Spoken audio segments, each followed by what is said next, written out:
John, great to talk to you. You too, Ginny. Good to be here. You got a copy of this video that everybody is talking about. It is really disturbing. It shows the ATF's acting director, Todd Jones, warning agents that if they become whistleblowers, there will be retaliation. To use his words, there will be, quote unquote, consequences.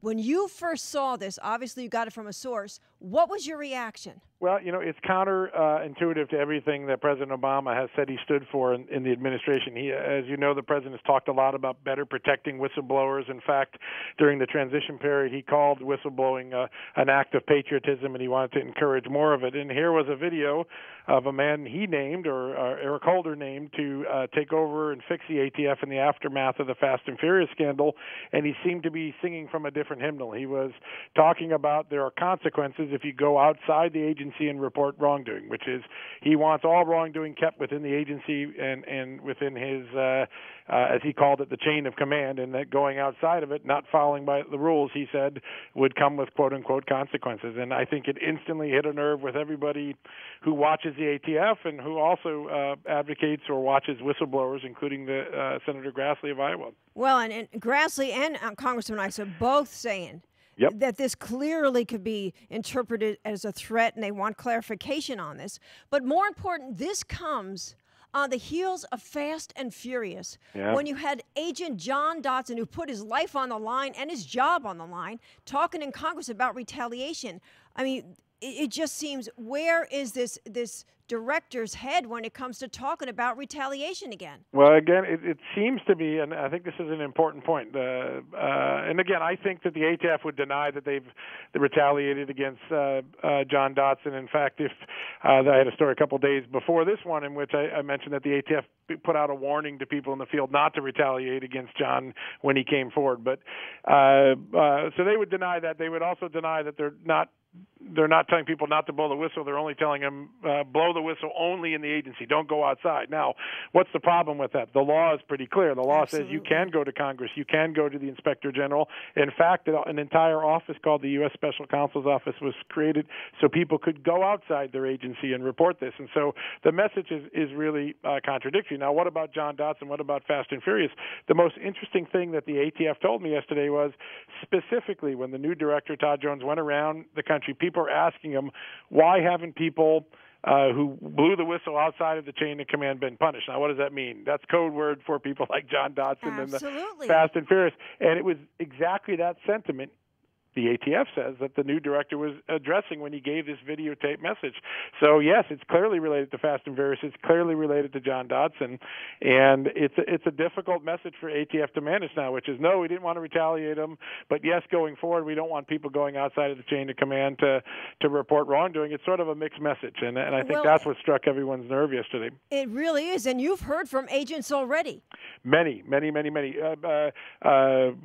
in the field who said, listen, I got the message right away. Don't you dare report wrongdoing anywhere but to your bosses. And what do we do if our boss is the person we think's engaged in wrongdoing? So that was the first. That's what the people in the field said. Now, what did people in Washington say? People in headquarters. I had several people tell me, you know what? The second we saw this videotape go out, we knew exactly this was going to either be misinterpreted or send the wrong message to the field. So long before I got my hands on this, there was plenty of people inside the ATF that had heartburn over this particular message and how it was received by the rank and file of the ATF.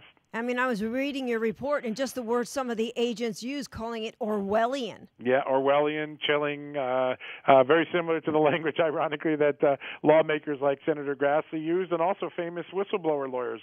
Steve Cohen, one of the best-known whistleblower lawyers in the country, said, listen, this is going to chill people from coming forward. Who wants to go to their boss and tell them, I think you're doing something wrong? That's why we created a whistleblower system, so you could go elsewhere to go above your boss and try to and get wrongs righted. And I think everybody used the same language yesterday. That was very striking to me.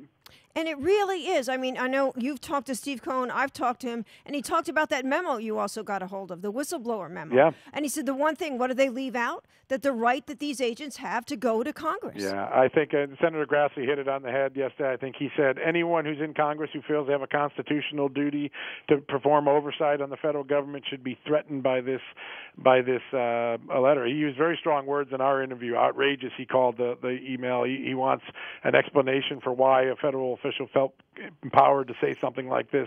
But it does, if the message implicitly or explicitly is, don't you dare go to Congress, that undercuts the entire separation of powers that our founding fathers clearly intended. They intended Congress to be a check and balance on the federal government.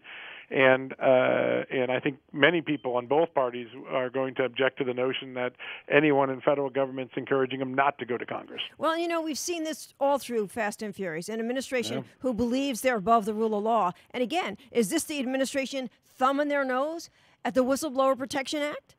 Yeah, it depends. The administration is not monolithic, as you can see, and so what does the top believe? There's no evidence to the contrary, but that President Obama himself has been a fairly significant advocate of better whistleblowing protections. But it ain't happening under his administration. Well, that's the question. What's the promise versus? And I think much of this election, will compare the promise of what Barack Obama brought when he came and promised change to what he's actually been able to accomplish. And I think here's a good example. There's a stated goal of better protection, and there's clearly evidence that the White House spent a lot of time pursuing it. One, they didn't get it through Congress, so there's one failure. Two, the people in the field, the people that manage them, the buck stops with them. The people they manage have not been acting that way in the beginning of Fast and Furious or right now. And I think that gap is going to become an issue in everything that we talk about in the election in the fall. It's going to be the economy. Did he get the economy right? Did he protect whistleblowers, like he said? Did he close down Gitmo? All the things he promised that haven't been delivered will become a big part of the fall debate.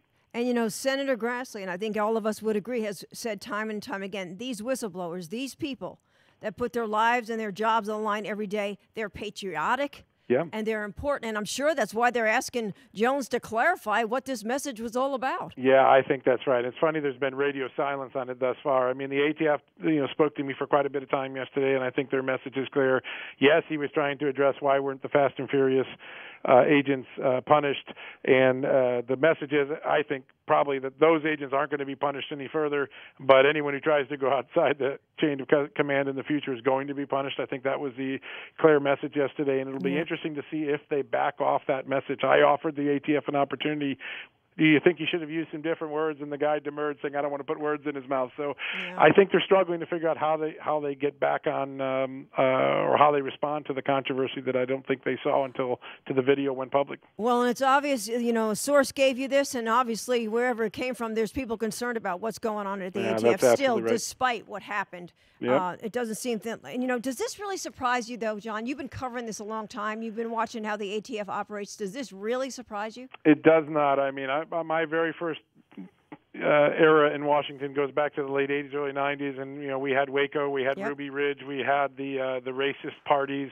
ATF has had a troubled history. It at the same time does some very important work. Everybody here in the country wants the border protected. They want these gun wars stopped and the drug wars stopped, and so they're obviously critical to our national security mission. The question is, does their performance and does their values match the mission? And I think once again here, the Fast and Furious scandal exposed once again that an agency may have had the right intentions but the wrong execution strategy, and that's been a repeated message. It's funny, no matter where it's been, in the Treasury Department, the Justice Department, ATF has never really found sound footing in the last 20 years. It's been a very topsy-turvy thing, and it's part of the reason why they've had trouble getting a Senate-confirmed director for over 4 years now. And I covered Waco, and as you said, the problems have been there a long time. The culture, there's something seriously wrong, and it's got to be corrected, but so far it doesn't look like that's happening. We'll see what happens with, the clarification that the Congressman and Senator Grassley are demanding. But I got to ask you, switching gears. Sure. This was a big story for you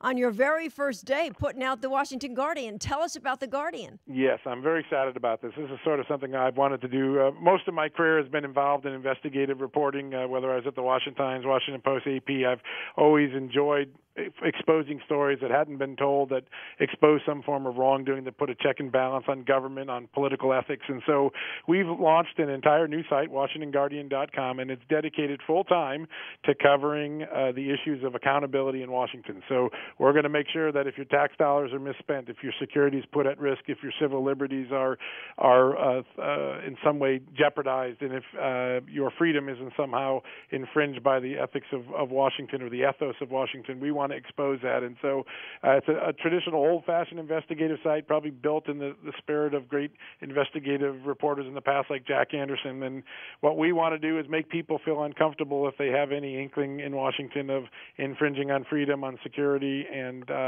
on your own hard-earned tax dollars. And so that's the mission. It's old-fashioned journalism. We don't have a point of view. We're Republicans, Democrats, everyone is fair game, and what we're really going to do is expose wrongdoing. And thus far, we've just had a handful of stories, but we've had an overwhelming response. We're very excited by the public's response to the product. And I know the great work you did at the Washington Times, and I'm sure it's going to be great over there at the Guardian, and we're looking forward to working with you as we continue down the road. Thanks, Jenny. I really appreciate that.